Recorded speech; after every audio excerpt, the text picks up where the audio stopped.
नमस्कार, मैं हूं अंकुर और आप देख रहे हैं सत्य हिंदी का न्यूज बुलेटिन। एक नजर अब तक की सुर्खियों पर।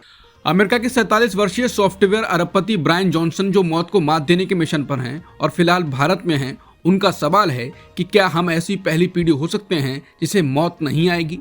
बता दें, जॉनसन के एज रिवर्स करने की जो विवादित तकनीक है उनमें यह भी शामिल है कि उन्होंने अपने किशोर बेटे का रक्त यानी खून खुद को चढ़वाया है। वो कहते हैं कि उनका दिल 37 वर्षीय व्यक्ति वाला है और उनकी स्किन 28 वर्षीय व्यक्ति जैसी है। जॉनसन अपने मरना मत समुदाय का विस्तार करने के लिए मुंबई व बेंगलोर के दौरे पर हैं। उनसे सवाल किया गया कि डोंट डाई समुदाय बनाने का पूरा विचार किसी विज्ञान वाली फिल्म जैसा लगता है। इस पर वो कहते हैं कि हाँ, हम एक साइंस फिक्शन फिल्म में रह रहे हैं। पिछले कुछ वर्षों में एआई का विकास कुछ ऐसा हुआ है जिसे कभी असंभव माना जाता था और अब हम यहाँ हैं। डोंट डाई वास्तव में अब तक खेला गया सबसे पुराना खेल है। इसके बारे में सोचें, बुद्ध, मोहम्मद और यीशु सभी ने अपनी शिक्षाओं के जरिए से ऐसा करो मरो मत के संदर्भ में बात कही। मैं जो प्रस्ताव कर रहा हूँ वो बस पुरानी खोज पर एक नया नजरिया है। हर पीढ़ी बेतुके असंभव सवाल पूछने की हिम्मत करती है और हमारे समय के लिए सवाल ये है, क्या हम पहली पीढ़ी हैं जो मरेगी नहीं। भारत को इस कम्युनिटी के विस्तार के लिए चुनने के लिए वो कहते हैं कि भारत डोंट डाई को अपनाने के लिए सबसे आशाजनक जगहों में से एक है। इस देश का ऐतिहासिक संदर्भ, धार्मिक और आध्यात्मिक नॉर्म्स और इसके सामाजिक दृष्टिकोण इसे इस दर्शन का स्वाभाविक विस्तार बनाते हैं। मेरे कई भारतीय मित्र हैं और उन्हें डोंट डाई के पीछे के विचारों की सहज समझ है। इसके विपरीत अमेरिका के लोग अधिक उपद्रवी, व्यक्तिवादी और प्रतिरोधी होते हैं। भाड़ में जाओ जैसे रवैये के साथ जवाब देते हैं। ये सिर्फ कल्चरल डिफरेंस है, कोई फैसला नहीं। वो अपने प्रोजेक्ट पर कहते हैं कि एआई की मदद से ऐसा संभव हो जाएगा।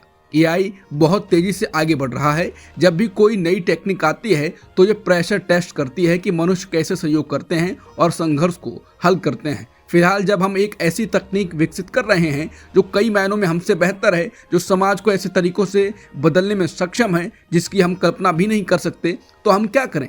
हम लोकतंत्र, पूंजीवाद या धर्म की ओर मुड़ते हैं और पूछते हैं, क्या आप हमें इसका पता लगाने में मदद कर सकते हैं? इसी तरह मत मरो मेरा प्रस्ताव है। ये व्यक्तिगत रूप से ना मरने, एक दूसरे को ना मारने, गृह को नष्ट ना करने और एआई को इन प्रिंसिपल के साथ अलाइन करने के बारे में है। हमारा लक्ष्य 2027 तक संभावित रूप से 1 अरब लोगों तक एक वैश्विक आंदोलन बनाने का है। वो कहते हैं कि मैं मानव इतिहास में सबसे अधिक बायोलॉजिकल रूप से मापा गया हूँ। 43 अलग अलग बायोमार्करों, कार्डियोवैस्कुलर, मेटाबॉलिज्म, स्लीप और ब्लड। मेरे पास यकीनन सबसे अच्छा डेटा है और मैं दुनिया का सबसे स्वस्थ व्यक्ति हूँ। बता दें, जॉनसन का मरना मत या लंबी आयु का फॉर्मूला ये है कि वो बिना अलार्म के सुबह 5 बजे उठते हैं। दिन भर की विभिन्न थेरेपी की सुरक्षा व प्रभावकारिता चेक के लिए अंदरूनी कान का तापमान थर्मल स्कैन डिवाइस से मापते हैं। अपनी सर्केडियन रिदम को सेट करने के लिए सूरज की जगह 10,000 lux thermal lamp light exposure के लिए प्रयोग करते हैं। अपने सारे भोजन सुबह 6 से सुबह 11 बजे तक के लिए करते हैं। उसमें 1977 कैलोरीज और आयरन व विटामिन सी सहित 100 से अधिक सप्लीमेंट होते हैं। वो अपना वजन, फैट, मसल वाटर, बोन व हार्ट रेट चेक करते हैं। अपने इलाके की हवा भी, इसी तरह से बाकी चीज़ों का भी ऐसे ही डिवाइस से ख्याल रखते हैं और 30 से 60 मिनट का वर्कआउट करते हैं। ऐसे ही उनका दिन का पूरा चार्ट है। वो कहते हैं कि अगर आप इन सवालों का जवाब देने की कोशिश कर रहे हैं जो एआई और एडवांस टेक्नोलॉजीज हमारे मौजूदा मॉडल्स को रेस करेंगे, तो ये होमो इरेक्टस यानी एक प्राचीन मानव जाति की विलुप्त प्रजाति की तरह लोकतंत्र या पूंजीवाद को समझने की कोशिश करने जैसा है। इसलिए मैं मत मरो की वकालत करता हूँ। ये हमेशा के लिए जीने के बारे में नहीं है। आप अपने ऑर्गन हेल्थ, सेलुलर डेथ और बायोलॉजिकल पाथवेज को नाप सकते हैं। इसलिए स्पेसिफिक तरीके से कहें तो मैं अमरता के लिए बहस नहीं कर रहा हूं, मैं बहस कर रहा हूं अभी मत मरो। किसान नेता सरवन सिंह पंढेर ने कहा कि रविवार को दोपहर 12 बजे जत्था दिल्ली जाएगा। हम कृषि मंत्री से बात करना चाहते हैं। केंद्र से बातचीत के लिए आंदोलन टाला है। 8 दिसंबर को दिल्ली कूच करेंगे। हम पंजाब में बीजेपी का विरोध करेंगे। उन्होंने कहा कि अब किसानों का जत्था दिल्ली की तरफ परसों जाएगा, कल जत्था नहीं जाएगा। ये समय इसलिए दिया गया है कि जो बातचीत के लिए हमसे बात हुई उसे केंद्र सरकार पूरा करे। हमें पूछा गया था कि आज की हम क्या चाहते हैं और कौन लोग बातचीत में होने चाहिए? हमने बताया है कि कृषि मंत्री होने चाहिए बातचीत में। किसान नेता ने आगे कहा कि आज की पुलिस कार्रवाई में 8 किसान अस्पताल में हैं, कुल घायल 15 के करीब होंगे। किसानों के विरोध प्रदर्शन के दौरान केंद्रीय कृषि मंत्री शिवराज सिंह चौहान ने शुक्रवार को राज्यसभा को बताया कि नरेंद्र मोदी सरकार सभी कृषि उपज को एमएसपी पर खरीदेगी। उन्होंने प्रश्नकाल के दौरान किसानों के लिए एमएसपी के मुद्दे पर पूरक प्रश्नों का उत्तर देते हुए यह आश्वासन दिया। कृषि मंत्री का यह बयान उस दिन आया जब किसानों ने एमएसपी के लिए कानूनी समर्थन सहित मांगों के लिए एक चार्टर के साथ दिल्ली तक पैदल मार्च शुरू किया। चौहान ने कहा कि मैं आपके माध्यम से सदन को आश्वस्त करना चाहता हूं कि किसानों की सभी उपज न्यूनतम समर्थन मूल्य पर खरीदी जाएगी। ये मोदी सरकार है और मोदी की गारंटी को पूरा करने की गारंटी है। कांग्रेस ने शुक्रवार को मांग की कि पीएम मोदी किसानों को बातचीत के लिए आमंत्रित करें और एमएसपी को कानूनी समर्थन प्रदान करने की उनकी मांग को स्वीकार करें और संसद के मौजूदा शीतकालीन सत्र में इस आशय का कानून बनाएं। कांग्रेस महासचिव रणदीप सुरजेवाला ने एक प्रेस कॉन्फ्रेंस में कहा कि ये सरकार किसान विरोधी है क्योंकि ये किसानों की आवाज नहीं सुन रही है और कहा कि किसानों को दिल्ली आने की अनुमति दी जानी चाहिए और सरकार को उनसे बात करनी चाहिए और उनकी चिंताओं और शिकायतों का समाधान करना चाहिए। मध्य प्रदेश के मुख्यमंत्री मोहन यादव संकट में हैं। यादव ने 13 सितंबर 2024 को मुख्यमंत्री पद संभाला था। साल पूरा होने वाला है, लेकिन राजनीतिक तौर पर मोहन यादव सेट नहीं हो पाए हैं। उन्हें विपक्ष से कहीं ज्यादा चुनौतियां घर वालों यानी बीजेपी संगठन के सहयोगियों से पेश आ रही हैं। मध्य प्रदेश के मुख्यमंत्री का पद मिलने के बाद भी मोहन यादव के सेट न होने पाने की खास वजह मध्य प्रदेश के दिग्गज नेताओं की वो टोली है जिसे मोदी शाह की मर्जी को यानी सीएम मोहन यादव को ना चाहते हुए भी झेलना पड़ रहा है। याद रहे, मोहन यादव सरकार में विधानसभा के स्पीकर पद पर नरेंद्र सिंह तोमर विद्यमान हैं। केंद्र में मंत्री रहे तोमर मध्य प्रदेश भाजपा की राजनीति के पुराने धुरंधर हैं। बीजेपी के दिग्गज नेता मन मसोस कर काम कर रहे हैं। काफी सीनियर विधायकों की संख्या 1.5 दर्जन से कुछ ज्यादा है। ज्यादातर वो नाम है जो विधानसभा चुनाव 2023 के नतीजों के पहले और नतीजों आने के बाद मुख्यमंत्री पद की रेस में बने रहे थे। मुख्यमंत्री मोहन यादव पर ताजा राजनीतिक हमला गत दिवस देखने को मिला। राज्य मंत्रिमंडल की बैठक से जो खबर निकलकर बाहर आई है उससे मोहन यादव की जबरदस्त छीछालेदर हो रही है। खबरों के अनुसार उज्जैन में 2312 करोड़ रुपए की 3 सड़कों की स्वीकृति का मसला कैबिनेट बैठक में रखा गया था। पीडब्ल्यू मिनिस्टर रह चुके कैलाश विजयवर्गीय ने प्रस्ताव का न केवल विरोध किया बल्कि तीखी आपत्तियां भी जताई। बता दें, मोहन यादव भी उज्जैन के रहने वाले हैं। मीडिया खबरों के अनुसार प्रस्ताव का विरोध करते हुए विजयवर्गीय ने दो टूक कहा, उज्जैन में ही इतना पैसा जाएगा तो प्रदेश की बाकी सड़कों का क्या होगा। खबर में आगे बताया गया, मोहन यादव सरकार में पंचायत और ग्रामीण विकास विभाग एवं श्रम महकमे की जिम्मेदारी का महाराष्ट्र में गुरुवार को महायुति सरकार का गठन हुआ। इस शपथ ग्रहण में बीजेपी और एनडीए शासित प्रदेशों के सीएम और डिप्टी सीएम मौजूद रहे। बिहार के मुख्यमंत्री नीतीश कुमार भी थे। वो पीएम मोदी से मिल रहे थे, लेकिन उसी वक्त बिहार में नीतीश की पार्टी जदयू बीजेपी को राजधर्म की याद दिला रही थी। ऐसे में सियासी गलियारों में कयासों और चर्चाओं का दौर भी शुरू हो गया। बिहार के सीएम नीतीश कुमार की पार्टी जेडीयू ने असम में खाने पीने की आज़ादी के अधिकार का मुद्दा उठाया और कहा कि इससे समाज में तनाव बढ़ेगा। दरअसल असम में हेमंता बिस्वा शर्मा सरकार ने हाल ही में बीफ बैन कर दिया। असम सरकार के आदेश के मुताबिक होटल, रेस्तरां और सार्वजनिक जगहों पर बीफ नहीं परोसा जा सकेगा। इसका जदयू ने खुलकर विरोध किया। केंद्र और बिहार में बीजेपी की सहयोगी पार्टी जदयू नेता केसी त्यागी ने कहा कि भारत का संविधान सबको खाने पीने की आजादी देता है। होटल या सार्वजनिक स्थान पर बीफ बैन का हम समर्थन नहीं करते। इससे समाज में तनाव फैलेगा जो पहले से ही काफी ज्यादा है। इसके अलावा जदयू प्रवक्ता राजीव रंजन ने भी इस फैसले का दुर्भाग्यपूर्ण बताया। उन्होंने कहा कि लोगों को खाने पीने की आजादी होनी चाहिए। उन्होंने इस फैसले को राजधर्म के खिलाफ बताते हुए समझ से परे बताया। उन्होंने कहा कि सरकार को इससे कोई मतलब नहीं होना चाहिए कि लोग क्या खा रहे हैं और क्या पहन रहे हैं। नीतीश कुमार की पार्टी जदयू समय समय पर बीजेपी के फैसलों का विरोध करती आई है। हाल ही में वक्फ बोर्ड संशोधन बिल के मुद्दे पर जदयू ने तटस्थ रुख अपनाया था। हालांकि कांवड़ यात्रा के दौरान दुकानों पर नेम प्लेट के फैसले का खुलकर विरोध किया था। इतना ही नहीं, अब किसान आंदोलन के मुद्दे पर जदयू ने बीजेपी से अलग रुख अपना लिया है। जदयू ने उपराष्ट्रपति जगदीप धनखड़ के उस बयान का समर्थन किया जिसमें उन्होंने कृषि मंत्री शिवराज सिंह चौहान से पूछा था कि किसानों से किए गए वादे पूरे क्यों नहीं कर रही है सरकार। वहीं सियासी गलियारों में चर्चा है कि क्या बीजेपी और जेडीयू में फिर से तल्खी बढ़ना शुरू हो गई है। हालांकि नीतीश कुमार लगातार ये कह रहे हैं कि पुरानी गलतियां फिर से नहीं दोहराई जाएंगी। ऐसे में देखते हैं कि जेडीयू की प्रतिक्रिया पर बीजेपी क्या कहती है। बिहार की राजधानी पटना में बिहार लोक सेवा आयोग के दफ्तर के सामने हजारों की संख्या में इकट्ठा हुए छात्रों पर पुलिस ने लाठीचार्ज किया। पुलिस की इस कार्रवाई में कई छात्रों को चोट लगी है। कुछ स्टूडेंट्स के सिर फटने की भी जानकारी है। बता दें कि बीपीएससी की 70वीं संयुक्त सिविल सेवा परीक्षा में नॉर्मलाइजेशन के विरोध में छात्र प्रदर्शन करने आयोग के दफ्तर के बाहर इकट्ठा हुए थे, लेकिन पुलिस ने उन छात्रों को खदेड़ने का काम किया। पुलिस ने पहले छात्रों को वहां से जाने के लिए कहा, लेकिन जब छात्र नहीं हटे तो पुलिस ने बल प्रयोग किया। पुलिस की कार्रवाई के वीडियो सोशल मीडिया पर वायरल हैं। वीडियोज में देखा जा सकता है कि पुलिस ने छात्रों को दौड़ा दौड़ाकर पीटा है। पुलिस की इस कार्रवाई में 1-2 छात्र के सिर पर चोट लगी है। छात्रों का कहना है कि पुलिस उन पर बर्बरता कर रही है। हम तो शांतिपूर्वक प्रदर्शन करने आए थे। छात्रों की मांग है कि नॉर्मलाइजेशन को खत्म किया जाए। हमें एक ही दिन और एक ही शिफ्ट में पेपर कराना है। बिहार में 70वीं बीपीएससी की प्रारंभिक परीक्षा के नियम में बदलाव को लेकर छात्रों के साथ प्रदर्शन कर रहे चर्चित टीचर खान सर को पुलिस ने हिरासत में ले लिया।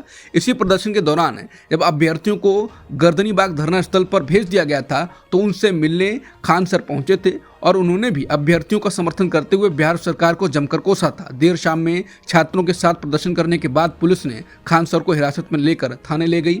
हालांकि थाने के गेट के बाहर बड़ी संख्या में छात्र इकट्ठे हो गए और उन्हें छोड़ने की मांग को लेकर नारेबाजी करने लगे। बताया जा रहा है कि छात्रों के जुटने के बाद पुलिस ने उन्हें छोड़ दिया। दिल्ली के पूर्व मुख्यमंत्री अरविंद केजरीवाल से चुनाव में जीत गए तो मुख्यमंत्री कौन होगा, ये सवाल किया गया। इस पर केजरीवाल ने कहा कि मैंने जब इस्तीफा दिया था तो कहा था कि अगर दिल्ली की जनता मुझे वोट देकर दोबारा जीत दिलाती है तभी मैं मुख्यमंत्री की कुर्सी पर बैठूंगा। अगर जनता को लगता है कि मैं ईमानदार हूं तो मुझे वोट दे। अगर जनता को लगता है कि कोई बेईमान हूं तो मुझे वोट ना दें। जनता के सर्टिफिकेट का इंतजार है। यूपीएससी की तैयारी करने वाले छात्रों को प्राइवेट कोचिंग देने वाले टीचर अवध ओझा 2 दिसंबर को आम आदमी पार्टी में शामिल हो गए। इसके बाद अवध ओझा के कई पुराने वीडियो सोशल मीडिया पर वायरल होने लगे, जिसमें वो केजरीवाल की आलोचना और राहुल गांधी की तारीफ और मोदी की तारीफ कर रहे थे। अब बीबीसी से उनका इंटरव्यू हुआ, लेकिन इंटरव्यू पूरा नहीं हो पाया। उसको आम आदमी पार्टी के नेताओं ने रोक दिया। दरअसल जब इंटरव्यू के दौरान नरेंद्र मोदी और राहुल गांधी की तारीफ के बारे में उनसे सवाल पूछा गया तो आपके पदाधिकारियों ने बातचीत रोकने को कहा। आप नेता पत्रकार से बोला था कि कोई उल्टा सीधा सवाल नहीं करने का। इसके बाद ओझा जी ने झट से माइक उतार दिया और इंटरव्यू खत्म हो गया। इंटरव्यू को लेकर अवध ओझा ने कहा है कि वो शिक्षक ही क्या जो सवाल का जवाब ना दे। कल बीबीसी के साथ बढ़िया इंटरव्यू हुआ, उसे अवश्य देखें।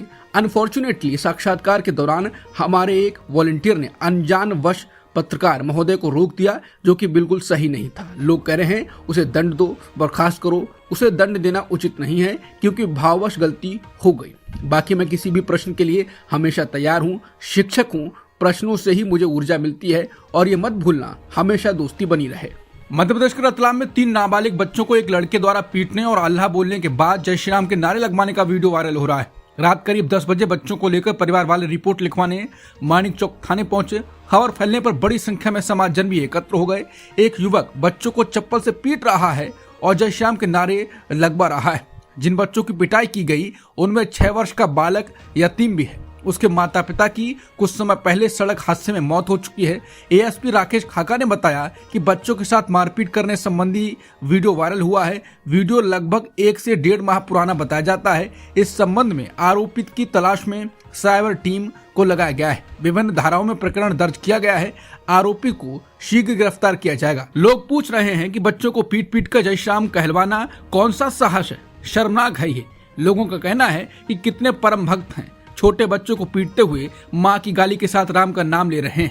इनके मुंह से राम का नाम सुनकर ऐसा लगता है जैसे किसी ने मिठाई को मवाद में डुबो दिया हो। ये मवाद ही है अब इस देश की राजनीति का सबसे प्रिय व्यंजन बन चुका है। जय श्री राम।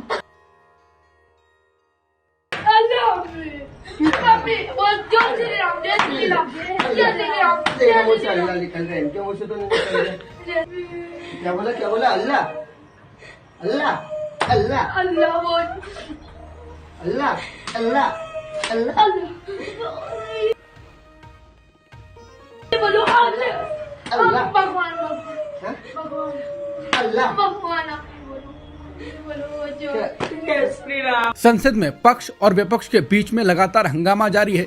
इसी बीच अब एक और नया विवाद सामने आया है। राज्यसभा के सभापति जगदीप धनखड़ ने कहा कि मैं सदस्यों को जानकारी देना चाहता हूं कि कल सदन की कार्रवाई स्थगित होने के बाद नियमित जांच के दौरान सुरक्षा अधिकारियों ने सीट संख्या 222 से नोटों की एक गड्डी बरामद की। ये सीट वर्तमान में तेलंगाना राज्य से निर्वाचित अभिषेक मनु सिंघवी को आवंटित है। ये मामला मेरे संज्ञान में लाया गया और मैंने सुनिश्चित किया कि जांच हो और ये चल रही है। इस मामले पर अब भारतीय जनता पार्टी विपक्ष पर हमलावर है। अभिषेक मनु सिंघवी ने भी इस मामले में सफाई दी। उन्होंने कहा ये नोटों की गड्डी मेरी नहीं है, मैं संसद में सिर्फ 500 रुपए लेकर पहुंचता हूं। सिंघवी ने कहा ये पैसे उनके नहीं हैं, ये जांच का विषय है कि आखिर पैसे कहां से आए। कांग्रेस सांसद और वरिष्ठ वकील अभिषेक मनु सिंघवी ने कहा मैं इस बारे में सुनकर ही हैरान हूं, मैंने इसके बारे में कभी नहीं सुना।